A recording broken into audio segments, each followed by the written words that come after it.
115 testemunhas. 25 anos depois, sob juramento. Uma camponesa analfabeta de 19 anos foi reabilitada pela própria igreja que a havia condenado por heresia, num processo canônico que reuniu mais depoentes oculares do que qualquer outra causa medieval. Mais que Bernardo de Claraval, mais que Tomás de Aquino, mais que Francisco de Assis. Os arquivos têm 5 volumes. Estão na Biblioteca Nacional da França, em Paris.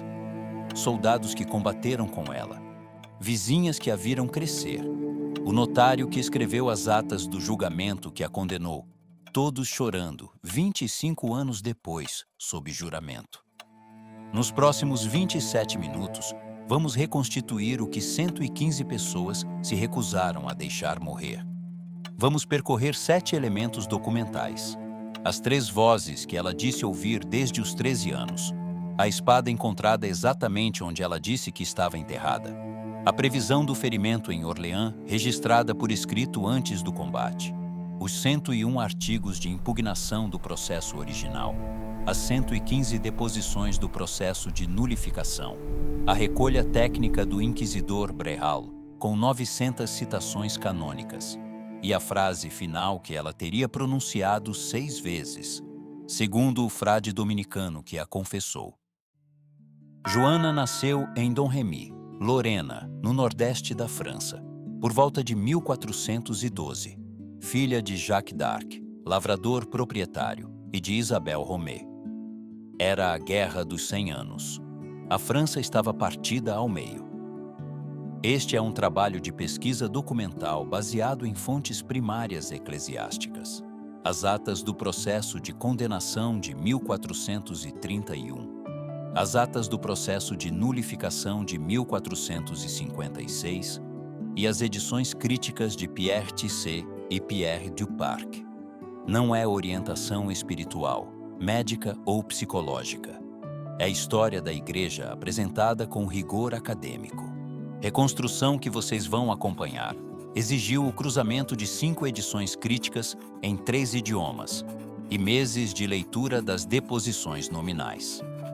Quem está conhecendo este canal agora e tem interesse por história eclesiástica, feita a partir de fontes primárias e não de radiografia popular, pode se inscrever. A pesquisa continua. Mas para entender o que aconteceu em 1456, em Rouen, precisamos voltar a Domremy, em 1412. Domremy era um vilarejo de cerca de 50 famílias, na fronteira entre o Ducado de Bar e o Reino da França, às margens do rio Mosa. Em 1412, a Guerra dos 100 Anos durava 75 anos. Em 1420, o Tratado de Troyes entregou a coroa francesa aos herdeiros ingleses. O Delfim Carlos foi declarado ilegítimo. Foi neste contexto que uma menina nasceu em uma casa de pedra em Domremy. Jacques d'Arc, o pai, era lavrador proprietário e coletor de impostos da aldeia. Não era servo, mas também não era abastado. Isabel Romé, a mãe, recebeu esse sobrenome porque fizera peregrinação a Roma, coisa rara para uma mulher de sua condição. As deposições atestam sua piedade e o cuidado com que transmitia oralmente as orações fundamentais aos filhos. Joana tinha 3 irmãos, Jacquemin, Jean e Pierre, e uma irmã, Catherine. A família era analfabeta. Joana repetiria, segundo as atas, não sei nem A nem B. A data de nascimento de Joana é tradicionalmente fixada em 6 de janeiro de 1412, festa da Epifania. Foi batizada na igreja paroquial de São Remígio, em Domremy. Cresceu como qualquer menina camponesa, cuidando de ovelhas, fiando, costurando, ajudando a mãe nas tarefas domésticas. Alviette, vizinha de Joana e testemunha no processo de nulificação, depois que Joana, quando menina, costumava chorar quando ouvia os sinos da igreja não tocarem na hora certa. O sineiro recebia bolinhos de presente quando tocava pontualmente.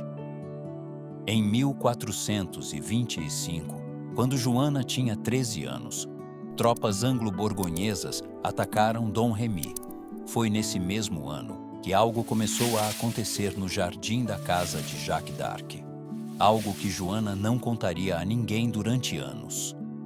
Verão de 1425. Joana tinha 13 anos e meio. Era meio-dia, segundo o depoimento dela própria, registrado nas atas de 1431. Estava no jardim do pai. Ouviu uma voz vinda do lado direito, em direção à igreja. A voz era acompanhada de uma luz. Da primeira vez ficou com medo. Aparições mais distintas vieram depois, e ela identificou os interlocutores como o arcanjo São Miguel, Santa Catarina de Alexandria e Santa Margarida de Antioquia, 3 figuras especialmente veneradas na piedade popular francesa do final da Idade Média. Joana não contou a ninguém. Manteve silêncio sobre as vozes durante quase 4 anos. Quem tem na família uma tradição oral sobre santos católicos, transmitida por avós, uma oração, uma devoção regional, uma cura atribuída a algum santo, deixe nos comentários, com o nome do santo e a região. Tradição oral é fonte historiográfica reconhecida. O que viria nos 4 anos seguintes, no entanto, mostraria que aquele primeiro encontro no jardim foi apenas o começo. As vozes começariam a exigir algo concreto, algo que uma camponesa de 16 anos não tinha como cumprir. As vozes voltaram, e o que pediam era específico: que ela encontrasse o Delfim Carlos, levantasse o cerco a Orleans e o conduzisse a ser sagrado rei na Catedral de Reims. Entre 13 e 16 anos, Joana levou vida idêntica à de qualquer adolescente camponesa. Pastoreava ovelhas, fiava, ia à missa diariamente. Segundo Rauviette, ia à confissão com tanta frequência que o pároco brincava que ela não tinha mais pecados para confessar. Em segredo, fez voto privado de virgindade. Em 1428, com 16 anos, Joana decidiu obedecer. Resistiu. Disse às vozes, em frase preservada: "Sou uma pobre moça, não sei cavalgar nem combater." A resposta é Deus quem ordena. O pai, Jacques d'Arc, teve um sonho recorrente em que Joana partia com soldados. Disse aos filhos mais velhos que, se isso acontecesse, deveriam detê-la à força no rio Mosa. Frase registrada nas deposições com horror pelas vizinhas que a ouviram. Robert de Baudricourt, comandante de Vaucouleurs, tratou Joana com escárnio. Disse a Durand-Lassois: "Leve-a de volta para o pai e dê-lhe uma boa surra." Joana voltou. Voltou de novo. Em fevereiro de 1429, com Orleans cercada e quase sem condições de resistir até o verão, Baudricourt cedeu. Forneceu escolta de 6 homens, roupas masculinas para a viagem e uma carta para Chinon, residência do Delfim. A travessia durou 11 dias por território anglo-borgonhês. Jean de Metz e Bertrand de Poulengy, da escolta, depuseram em 1456. Dormiam ao lado dela, todos vestidos, e ela inspirava respeito tal que nenhum incidente ocorreu. Em Chinon, Joana foi recebida pelo Delfim em 25 de fevereiro de 1429. Carlos havia se misturado entre os cortesãos para testá-la. Joana o reconheceu, ajoelhou-se. Em conversa privada, segundo o Duque de Alençon, ela disse a Carlos algo que ele não confiara a ninguém: uma oração privada feita semanas antes em uma capela. O Delfim mudou. Mas a hierarquia eclesiástica ainda precisava se pronunciar. Mas para que uma camponesa de 17 anos analfabeta recebesse o comando de um exército real, era preciso passar por um exame que a igreja não confiaria a ninguém, menos que a uma comissão de teólogos. O Delfim ordenou um exame teológico em Poitiers. Durou 3 semanas. O parecer final, conhecido como Conclusiones Pictavienses, declarou que não havia razão para rejeitar a missão de Joana e recomendou empregá-la no esforço militar. A melhor prova seria o sucesso prático em Orleans. Joana foi submetida a exame de virgindade conduzido pela rainha Iolanda de Aragão. Resultado positivo. Em 29 de abril de 1429, Joana entrou em Orleans cercada havia mais de 6 meses. Em 8 dias, o cerco foi levantado. Em 17 de julho, Carlos foi sagrado rei na Catedral de Reims, com Joana ao seu lado segurando o estandarte branco com os nomes de Jesus e Maria. Joana cumpriu em 3 meses o que as vozes lhe pediram durante 4 anos. Ela queria avançar sobre Paris e expulsar definitivamente os ingleses. Carlos VII, agora coroado, hesitou. Negociou tréguas com a Borgonha. Em 23 de maio de 1430, durante uma escaramuça em Compiègne, Joana foi capturada por tropas borgonhesas comandadas por Jean de Luxembourg. Carlos VII, beneficiário direto de tudo, não pagou resgate.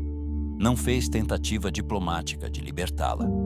Em maio de 1431, foi vendida aos ingleses por 10.000 francos de ouro, conduzida a Rouen. Os ingleses precisavam declarar Carlos VII rei ilegítimo. Para isso, era necessário declarar Joana herege.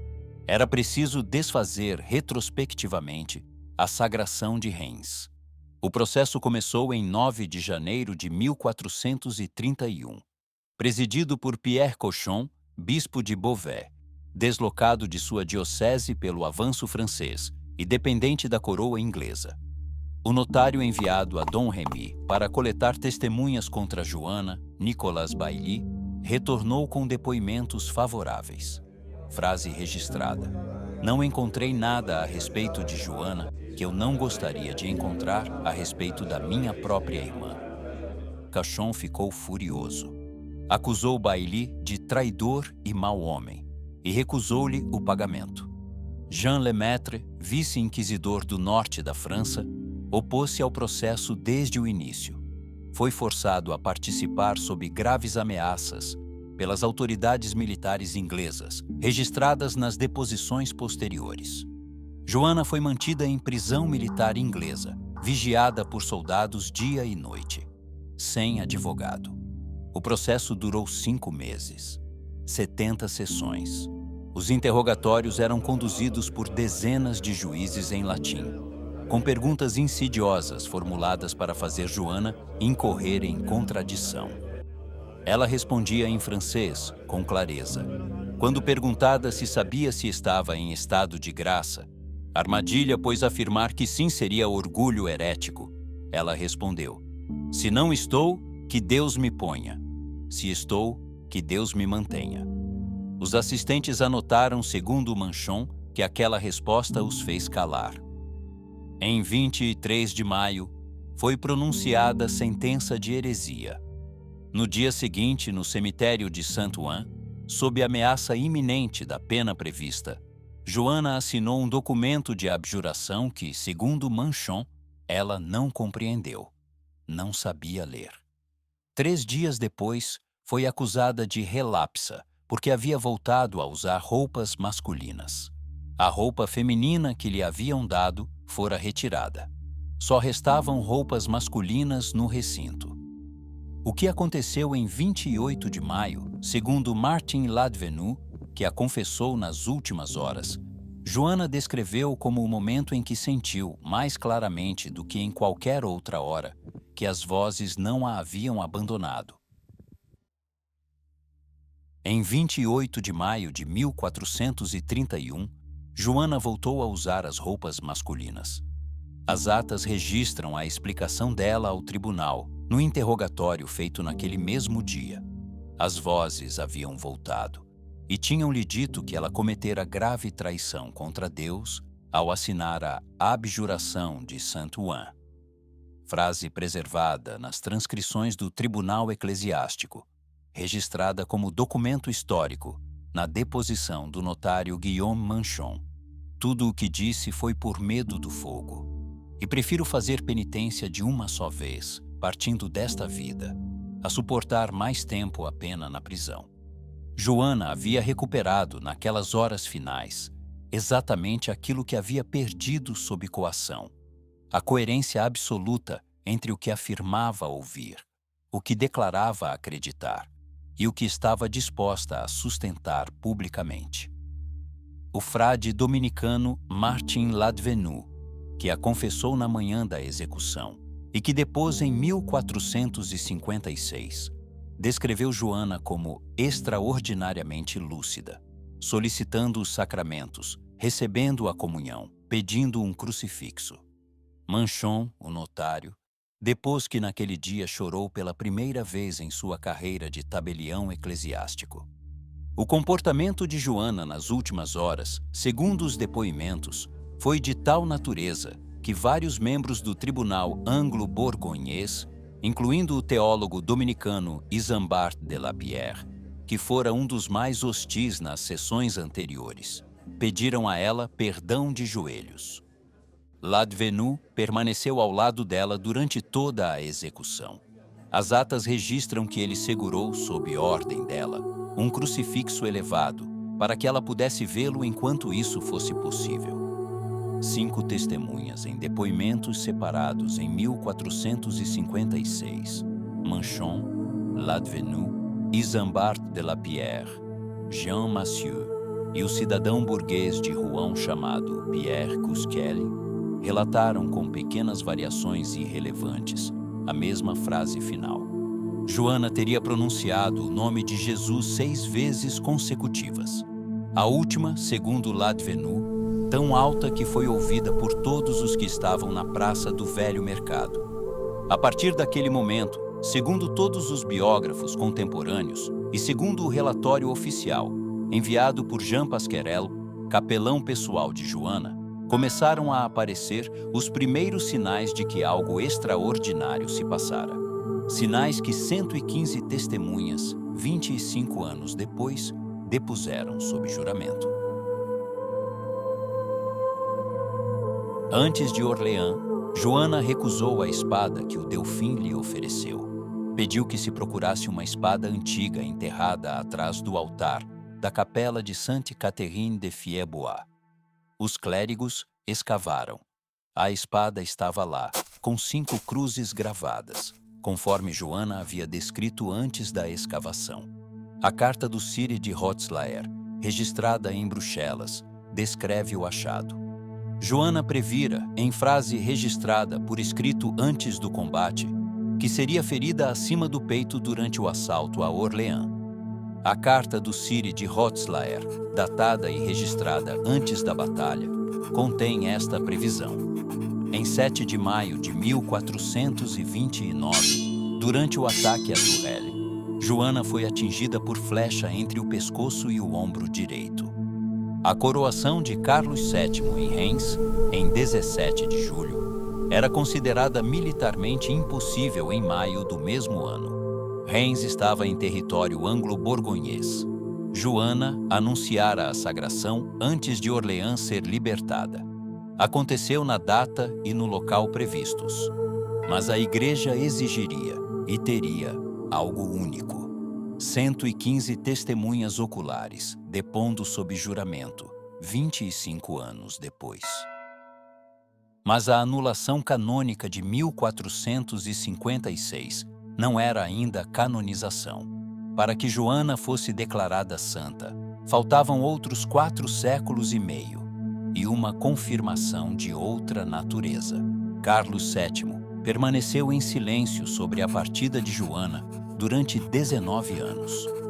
Em 15 de fevereiro de 1450, após a reconquista de Rouen, ordenou ao teólogo Guillaume Bouillet uma investigação preliminar. Bouillet ouviu 7 testemunhas em 3 dias. Em 1452, o cardeal de Estouteville e o inquisidor Jean Bréal retomaram a coleta. 21 deposições adicionais. Em 1455, o Papa Calixto III autorizou o processo formal de revisão, a pedido da mãe Isabel Romé e dos irmãos. O processo correu de novembro de 1455 a julho de 1456. Os tribunais itinerantes percorreram os locais onde Joana havia vivido. Em Domremy e Vaucouleurs, 34 testemunhas. Em Orléans, 41. Em Paris, 20. Em Rouen, 19. Em Lyon, o steward pessoal de Joana, Jean Dolon, prestou depoimento, uma peça central do processo. Total: 115 deposições nominais sob juramento. Soldados que haviam combatido ao lado dela. Cidadãos de Orleans que a haviam visto liderar o assalto. Vizinhas de infância, entre elas Oviette, a mesma menina que havia chorado com Joana quando o sineiro de Domremy esquecia de tocar pontualmente, agora mulher adulta, depondo. O notário Manchon, que havia escrito as atas de Rouen. O frade Ladvenu, que havia confessado Joana nas últimas horas. Em junho, o inquisidor Brehal compilou a Recollectio Johannis Brehali, quase 200 páginas, cerca de 900 citações canônicas. A análise descrevia Joana como mártir e qualificava Cauchon como herege. Em 7 de julho de 1456, no Palácio Arquiepiscopal de Rouen, o arcebispo de Reims leu a sentença final. Os artigos falsos do processo de 1431 foram retirados de uma cópia oficial e incinerados publicamente pelo carrasco da cidade. O nome de Joana e de sua família foi formalmente declarado livre de qualquer infâmia. O que veio a seguir é arquivisticamente inédito.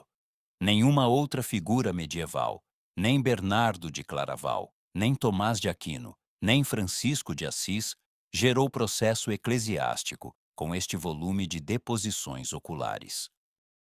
O processo de canonização foi aberto em 1869 pelo bispo Dupanloup de Orléans.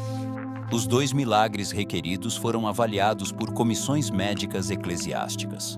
A cura de Thérèse Belin de tuberculose óssea, em 1882, e a cura de Julie Gauthier de úlcera perfurada, em 1911, ambas examinadas por médicos não católicos.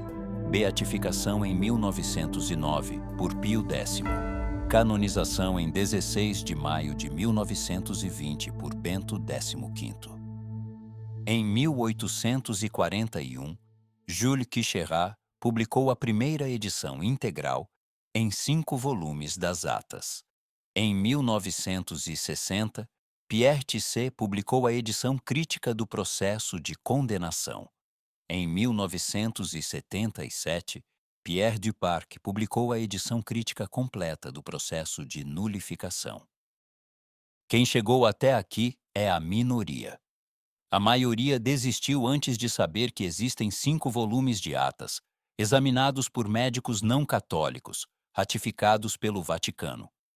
Se você está aqui, você é o tipo de leitor que esses documentos esperaram 500 anos para encontrar. Dar um like no vídeo é como você diz isso. As últimas 6 semanas da vida de Joana são reconstruíveis quase hora a hora, a partir das atas processuais e das deposições posteriores. Joana estava presa havia exatamente 1 ano.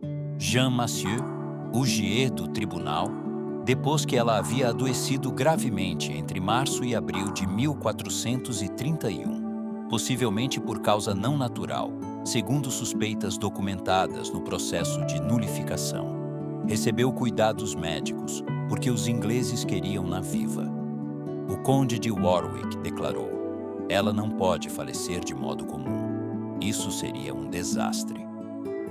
Os interrogatórios das últimas semanas insistem sobre as vozes. Joana mantém suas declarações. Em 1º de março, sessão pública, ela declara: antes de 7 anos, os ingleses perderão maior penhor do que o de Orleans. Em 1949, 518 anos depois, Paris, Rouen e a Normandia inteira haviam sido reconquistadas pela coroa francesa. Em 28 de maio, Martin Ladvenu, Pierre Maurice e Nicolas Loiseleux visitaram Joana. Ela pediu confissão. Foi atendida. Depois pediu comunhão. Pierre Maurice argumentou que se tratava do viático, ao qual nenhum excomungado pode ser negado. A comunhão foi-lhe dada na manhã de 29 de maio. Recebeu chorando. Na manhã de 29 de maio de 1431, ao amanhecer, 3 frades dominicanos entraram na cela de Joana com os santos óleos. 29 de maio de 1431, Praça do Velho Mercado, Rouen. Joana foi conduzida por Jean Massieu, com Martin Ladvenu ao seu lado. Ladvenu obtivera permissão excepcional de Cauchon para acompanhá-la. Joana havia pedido um crucifixo. Um inglês improvisou uma pequena cruz com 2 galhos e a entregou a ela. Joana a beijou e a colocou contra o peito. Ladvenu trouxe então um crucifixo grande da paróquia de São Salvador. Quando o cumprimento da sentença teve início, Ladvenu manteve o crucifixo elevado em sua direção, até onde lhe foi possível. Joana pronunciou o nome de Jesus 6 vezes consecutivas. A sexta, segundo 5 testemunhas independentes, foi ouvida claramente em toda a praça. Tinha 19 anos. John Tressard, secretário do rei inglês Henrique VI, esteve presente. Em depoimento posterior, declarou que ao deixar a praça pronunciou frase registrada nos arquivos como "queremos uma santa". Pierre Cusquel, cidadão de Rouen, declarou ter visto, no momento final, uma pomba branca surgir das chamas e voar em direção ao sul, para a França. O carrasco Geoffroy Terrage foi visto naquela tarde no convento dos dominicanos, pedindo confissão. Segundo Isambard de la Pierre, temia a danação eterna por seu papel naquele dia. As cinzas foram lançadas por ordem do conde de Warwick, no rio Sena, para que não se tornassem objeto de devoção popular. Joana d'Arc é uma das raríssimas santas canonizadas que não tem túmulo. Não há sepultura material. Não há relíquia primária. Existe um lugar, a Praça do Velho Mercado em Rouen, e existem documentos. Os documentos em volume sem precedente para uma santa medieval são o seu túmulo. Após a anulação de 1456, a devoção se difundiu em Orleans, onde missas comemorativas eram celebradas anualmente desde 1435. O processo formal de canonização demorou 4 séculos e meio. Em 1869, o bispo Dupanloup abriu oficialmente a causa. Em 1909, Pio X declarou Joana beata. Em 16 de maio de 1920, Bento XV pronunciou a canonização na Basílica de São Pedro, em presença da delegação oficial do governo francês. Em 1922, Pio XI proclamou a copadroeira da França. Os 2 milagres aprovados, a cura de Thérèse Belin de tuberculose óssea terminal, em 1882, atestada pelos médicos não católicos Aubry e Marot, e a cura de Julie Gauthier de úlcera perfurada de duodeno em 1911, atestada pelo cirurgião Carrière, do Hospital de Orléans. Joana d'Arc é padroeira da França, dos militares, dos prisioneiros e das causas perdidas que terminam em justiça póstuma. Festa litúrgica, 30 de maio. A oração tradicional dirigida à intercessão de Santa Joana d'Arc, difundida no Brasil hoje, é tributária do movimento devocional posterior à canonização de 1920. Não é oração escrita pela própria Joana. Ela era analfabeta. O texto que vamos analisar é uma síntese devocional francesa do início do século XX, traduzida ao português brasileiro pela paróquia de Santa Joana d'Arc, em Belo Horizonte, e por publicações da editora Vozes, nos anos 40. Ó Santa Joana d'Arc, vós que, cumprindo a vontade de Deus, manifestada por vozes de anjos, de espada em punho. Vós lançastes a luta por Deus e pela pátria. Ajudai-me a perceber, no meu íntimo, as inspirações de Deus. Com o auxílio da vossa espada, fazei recuar os meus inimigos, que atentam contra a minha fé e a minha pátria. Santa Joana d'Arc, ajudai-me a vencer as dificuldades no lar, no emprego, no estudo e na vida diária. Que nem opressões, nem ameaças, nem processos, e nem mesmo a fogueira me obriguem a recuar, quando estou com a razão e a verdade. Concedei-me, ó Pai, a coragem e o espírito de sacrifício de vossa serva Joana d'Arc, a fim de que, pelo seu exemplo e fidelidade, seja eu também um soldado da causa do Evangelho. Por Jesus Cristo nosso Senhor. Amém. A oração observa a estrutura clássica das orações coletas: invocação, anamnese, petição, doxologia. Invocação: ó Santa Joana d'Arc. Anamnese: vós que, cumprindo a vontade de Deus, manifestada por vozes de anjos, de espada em punho, vos lançastes à luta.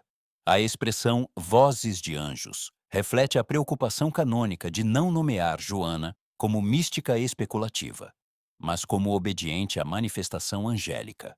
Petição dupla, interna e externa. Doxologia trinitária implícita. Por Jesus Cristo nosso Senhor. 3 termos merecem atenção. Primeiro, soldado da causa do Evangelho. Expressão paulina, extraída da segunda carta a Timóteo, capítulo 2, versículo 3. Segundo, fogueira. Referência historicamente literal ao destino de Joana, em 1431, mas teologicamente figurativa. Terceiro, razão e verdade. Par binomial herdado da escolástica tomista. A oração espelha estruturalmente a biografia de Joana: vocação interior, missão exterior, perseverança sob processo, martírio. A oração não inventa virtudes, recolhe dos atos do processo de nulificação as virtudes que 115 testemunhas atestaram em pessoa. 115 testemunhas, 5 volumes, 489 anos. Tudo isso para devolver à história aquilo que a justiça humana havia tentado apagar. O nome de uma menina que ouvia vozes num jardim de macieira em Dom Remy. Alviette esperou 25 anos para depor. Manchon, 25 anos para chorar. A Igreja, 500 anos para canonizar. Joana esperou todos eles do outro lado. Se este trabalho te tocou, 3 coisas. Inscreva-se. A próxima edição é sobre Nossa Senhora de Fátima, as 170 mil testemunhas reunidas em uma única tarde na Cova da Iria, e o exame médico do Dr. Garrett, da Universidade de Coimbra. Comente qual santa você quer ver tratada com este rigor e compartilhe com alguém que valoriza fé e razão andando juntas. Santa Joana d'Arc, rogai por nós.